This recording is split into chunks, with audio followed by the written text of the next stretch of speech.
उन दिनों मैं BA फाइनल ईयर में थी। मम्मी पापा को छोड़कर वेदांत अंकल के साथ ही रहने लगी थी। महीने 2 महीने में वह इधर का एक चक्कर लगाती और मुझसे मिलकर चली जाती। जहां तक मैं जानती थी, मम्मी पापा में अलगाव का कारण सेक्स ही था। पापा से रवीना उम्र में बहुत ही छोटी थी। वह शादी कर किसी दूसरे शहर में चली गई थी। पापा को इस मामले में करारी मात मिली थी। इस दौरान मुझे जो भी युवक अच्छा लगा था, मैंने उसे छोड़ा नहीं था। अब तक मैं सैकड़ों पुरुषों से यौन संबंध बना चुकी थी, लेकिन उस युवक और देवगन को मैं आज तक भुला नहीं पाई थी। मेरे मन मंदिर में आज भी उनकी धुंधली तस्वीरें थी, लेकिन मैं अतीत को लेकर जीने वालों में से नहीं थी। मुझे तो हर शाम एक नया स्वाद चाहिए था। इस नए स्वाद का चस्का ही शायद मुझे पुरुष दर पुरुष भटकाता रहा। न मालूम मुझमें ऐसी क्या खूबी थी कि जिस भी पुरुष पर मैं नजरें टिका देती, वह मुझे पाने के लिए मचल उठता था। यौन क्रीड़ा से भी अधिक आनंद छूने छाने या सहलाने से मुझे मिलता। इसकी वजह मेरे पूर्व आशिकों का इस कला में निपुण होना ही था। स्पर्श, फिर चुंबन, इसके बाद यौनानंद मेरे जीवन का एकमात्र ध्येय बन गया था। अब तक मेरे जीवन में कुछ ऐसे पुरुष भी आ चुके थे, जो बड़े उद्योगपति या देश के शीर्षस्थ नेता थे, लेकिन मैंने उनके नाम को भुनाया नहीं था, क्योंकि मैंने कभी इस दृष्टि से किसी पुरुष से संबंध बनाए ही नहीं थे। इसे कोई मेरी जिंदगी की भूल समझे या उसल। मेरी उम्र भी तो पैसे को महत्व देने वाली नहीं थी। खाने पीने या घूमने फिरने में जो पुरुष मेरे साथ होता, वो खर्च करता ही था। मैं उसको निचोड़ना अच्छी बात नहीं समझती थी। समय यूं ही धीरे धीरे बीतता रहा। मैं उन दिनों MA फाइनल ईयर में थी। माँ ने मुझसे मिलना अब बंद कर दिया था। बस पापा ही सहारा थे। ये सहारा भी एक दिन मेरे सिर से उठ गया। कई हफ्ते भर बाद पापा घर आए, तो उनके साथ एक 26 वर्षीय स्त्री थी। वह स्वभाव से बहुत ही चंचल और तेज तर्रार थी। पापा पर उसने न जाने कौन सा जादू कर दिया था कि वह मुझसे बार बार कह रहे थे कि काजोल, तुम मम्मी के पास लौट जाओ, या कोई नौकरी कर लो और कहीं कमरा किराए पर लेकर रहो। मैं कोई नासमझ बच्ची तो थी नहीं। मैं अच्छी तरह से समझ सकती थी कि वह मुझे स्वयं से अलग क्यों रहने की सलाह दे रहे हैं। मैंने पापा से कहा, पापा, आप मुझे पढ़ाई का खर्च तो दे सकते हैं ना? अरे वाह, तुम अपनी माँ की भी तो बेटी हो। जाकर उससे ही पढ़ाई का खर्च मांगो। मैं तुम्हें अब फूटी कौड़ी भी नहीं देने वाला। पापा के ये कहते ही मैं एकदम लाचार और बेबस हो गई। ब्रीफकेस में अपना सारा सामान भरकर मम्मी से आकर मिली। वह पापा से भी कहीं अधिक निष्ठुर और निर्मम निकली। उसने कहा, तुम इतनी बड़ी हो गई हो, अपनी व्यवस्था भी नहीं कर सकती। तुम खूबसूरत हो, जवान हो और पढ़ी लिखी हो। क्या तुम्हें पुरुषों से पैसा ऐंठना नहीं आता? मैं तुम्हारी कोई मदद नहीं कर सकती। ये सुनकर मुझे गहरा धक्का लगा। अब मैं क्या करूं? कुछ समझ में नहीं आ रहा था। कुछ सोचकर मैं देवगन से मिलने के लिए उसके घर आई, तो पता चला वो और माधुरी दोनों ही जबलपुर में रहकर आगे की पढ़ाई कर रहे हैं। यहाँ छुट्टियों में ही आते हैं। मैं माधुरी के घर से वापस आई, तो मम्मी पापा पर बहुत गुस्सा आया। वे दोनों अपने तरीके से जी रहे हैं तो जिएं, लेकिन उन्हें मेरे साथ भी तो न्याय करना चाहिए था। क्या उन्हें ये पता नहीं है कि एक लड़की के लिए अकेले जीना कितना मुश्किल होता है? मैं वहां से सीधे कॉलेज आई। अब पढ़ने का तो कोई सवाल ही नहीं था। मैं प्रोफेसर मनोहर से मिलना चाहती थी। वह मुझ पर दिलोजान से फिदा थे और काफी अमीर भी थे, लेकिन आज वो कॉलेज नहीं आए। उस समय शाम के 6 बज रहे थे। दरवाजा खुला ही था। मैं अंदर आई, तो वह सोफे पर बैठे सिगरेट पी रहे थे। उनकी उम्र यही कोई 35-40 की थी, और पत्नी से उनका तलाक हो गया था। बच्चे उनकी पत्नी के साथ ही रह रहे थे। मुझे अपने यहाँ अचानक ही देखकर उनका चेहरा खिल उठा। वह सोफे से खड़े होकर मेरे पास आए और मेरा हाथ पकड़ते हुए चहक पड़े। पत्नी न हो तब भी मुश्किल और हो तब भी मुश्किल। मेरे ख्याल से रखेल ही रखना सही है। मैंने पहली बार उनका ये रूप देखा था। मुझे बड़ा ही आश्चर्य हुआ। लोग दोहरी जिंदगी क्यों जीते हैं? तभी उन्होंने अलमारी से एक महंगी शराब की बोतल निकाली और मेरी ओर मुस्कराकर देखने लगे। मैंने भी मुस्कान का जवाब मुस्कान से दिया। मुझे प्रोफेसर मनोहर के इरादे से कोई एतराज नहीं था। इसी बीच वह शराब से भरा गिलास मेरी ओर बढ़ाते हुए बोले, शराब तो तुम पीती होगी। शराब तो मैंने तभी पीना शुरू कर दिया था जब कॉलेज में दाखिला लिया था। पुरुष और शराब ये दोनों ही चीजें मेरे जीवन से जुड़ गई थीं। मैंने आंख बंद कर गिलास खाली कर दिया। प्रोफेसर मनोहर बहुत ही खुश हुए।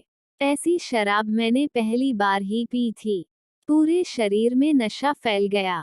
मेरी आंखों के सामने धुंधलापन छा गया और देखते ही देखते पलकों ने आंखों को ढांप लिया। कोई 2 घंटे बाद मुझे होश आया तो प्रोफेसर मनोहर पर बहुत ही गुस्सा आया। सभी पुरुष एक जैसे ही क्यों होते हैं? जब मैं मनोहर सर के साथ यौन जीवन जीने के लिए तैयार थी तो इन्हें मुझे शराब में बेहोशी की दवा डालकर पिलाने की जरूरत ही क्या थी? तभी मेरा हाथ अपने शरीर पर गया तो अवाक रह गई। मेरे शरीर पर एक भी कपड़ा नहीं था। मैं बिल्कुल ही नंगी थी। इतने में ही मेरे हाथ अपनी जन्नेंद्रिय पर चले गए। उसे छूने से मुझे यूं लगा जैसे प्रोफेसर मनोहर ने कुछ किया ही न हो। तभी मैंने उठने की कोशिश की तो उठ न सकी। मुझे कांच चुभने जैसा दर्द हो रहा था। मैं बुदबुदाई, प्रोफेसर मनोहर ने मेरे साथ कैसा सहवास किया है कि मेरा शरीर फटा जा रहा है। मैं कराहती हुई किसी तरह से उठी और कपड़े पहनकर पुनः बिस्तर पर लेट गई। इसी बीच मनोहर सर अंदर दाखिल हुए। वह मुस्करा रहे थे। मैंने घृणा से उन्हें देखा। तुम मर्द हो या हिजड़े, मैं तो पूरे होशों हवास में तुम्हारी बाहों में आने के लिए तैयार थी। फिर तुमने मुझे बेहोशी की दवा धोखे से क्यों पिलाई? क्योंकि मैं उत्तेजित नहीं हो पाता हूँ और मुझे ये बर्दाश्त नहीं कि कोई स्त्री मुझे नामर्द कहकर मेरा मजाक उड़ाए। मैंने तुम्हें बेहोश कर अप्राकृतिक तरीके से तुम्हारे साथ सहवास किया है। वह बड़ी ही बेशर्मी से यह कहकर मुस्करा पड़े। मैं खा जाने वाली निगाहों से उन्हें देखती हुई उठ खड़ी हुई। मैं तुम्हें छोड़ूंगी नहीं। तुम एक कसाई से कम नहीं हो। मैं तुम्हारा खून पी जाऊंगी। तभी वह तेजी से आगे बढ़े और मुझे धक्का देकर बिस्तर पर गिरा दिया। मैं तुम्हें इस काबिल छोड़ूंगा तब न मेरा खून पियोगी। मैं तुम्हारा जीवन बर्बाद कर दूंगा। मुझे हिजड़ा एक स्त्री ने ही बनाया है, तो तुम उसका बदला मुझसे क्यों ले रहे हो?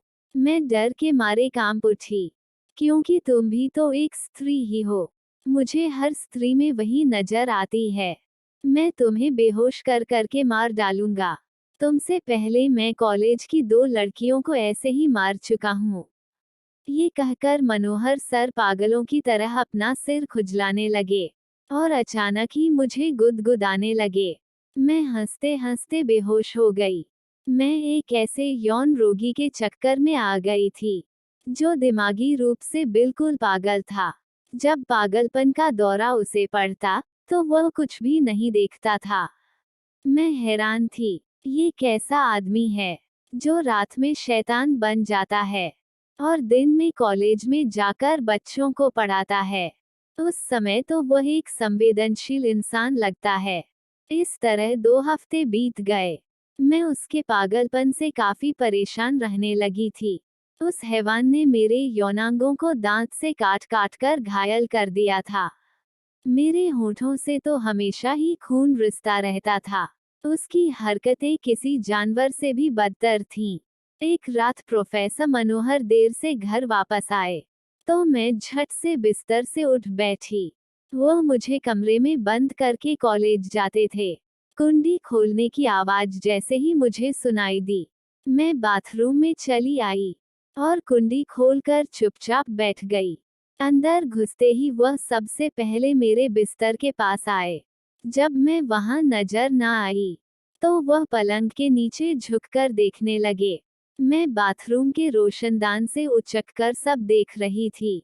फिर वह गुस्से से गुर्राए, कहाँ चली गई? मेरे सामने आ जाओ, वरना बिस्तर को आग लगा दूंगा। ये कहकर वह दूसरे, तीसरे, चौथे फिर पांचवें कमरे में एक एक कर गए। जब मैं कहीं नजर न आई, तो वह थक हार कर शराब पीने लगे। तभी उनके दिमाग में जाने क्या सूझा। वह बड़बड़ाए, लगता है बेवकूफ, बाथरूम में छुपी है। ये कहते कहते बाथरूम के दरवाजे को आकर पीटने लगे। बाहर निकल आओ, नहीं तो दरवाजा तोड़ दूंगा। बाथरूम का दरवाजा काफी मजबूत था। मुझे पता था, जल्दी टूटेगा नहीं। मैं चुपचाप बैठी रही। अब उन्होंने पैर से धक्का मारना शुरू कर दिया, लेकिन दरवाजा हिला तक नहीं। वह अब काफी बौखला गए थे। मैंने सोचा अगर आज उनके हाथ आ गई, तो वह मुझे जिंदा ही चबा जाएंगे। फिर वह सोफे पर आकर बैठ गए और शराब पीने लगे। मैंने बाथरूम में नजर दौड़ाई, तो मुझे एक कपड़ा साफ करने वाला लकड़ी का चौड़ा डंडा दिखाई दिया। मैंने उसे हाथ में ले लिया। वह अब काफी नशे में थे। मैंने धीरे से दरवाजा खोला और दबे पांव उनकी पीठ की ओर बढ़ गई। वह मुझे देख नहीं रहे थे। मेरी जान पर बन आई थी। मैं कुछ भी करने के लिए तैयार थी। उनके नजदीक पहुंचते ही मैंने एक जोरदार वार उनकी पीठ पर कर दिया। तभी दर्द के मारे चीख पड़े और पीछे मुड़कर भेड़िए की तरह मेरी तरफ लपके। लेकिन मैं हाथ नहीं आई और तेज कदमों से दरवाजे की ओर भागती चली गई। वह नशे में भी थे और घायल भी हो चुके थे। दौड़ने में मेरा मुकाबला नहीं कर सके। मैंने दरवाजे के बाहर आते ही बड़ी तेजी से फाटक बंद किए और कुंडी लगा दी। वह दरवाजा पीटते और चीखते रहे, लेकिन मैंने पीछे मुड़कर नहीं देखा। जान बची लाखों पाए। उस समय यही कोई रात के 3 बज रहे थे। सुबह जल्दी काम पर जाने वाले बिस्तर से उठ गए थे। पास के मकानों से बोलने की आवाजें सुनाई दे रही थी। मैं तेज तेज कदमों से चलकर सड़क पर आ गई। मेरी मन स्थिति बहुत ही खराब थी। मेरी सोचने की शक्ति भी अब क्षीण हो गई थी। मैं पहले वाली काजोल थी ही नहीं। इन कुछ हफ्तों में ही मेरा पूरा जिस्म ही बदल गया था। मैं दुविधापूर्ण स्थिति में जाने कब तक खड़ी रही। फिर कुछ सोचते हुए आगे बढ़ गई। आगे की कहानी अगली वीडियो में। धन्यवाद।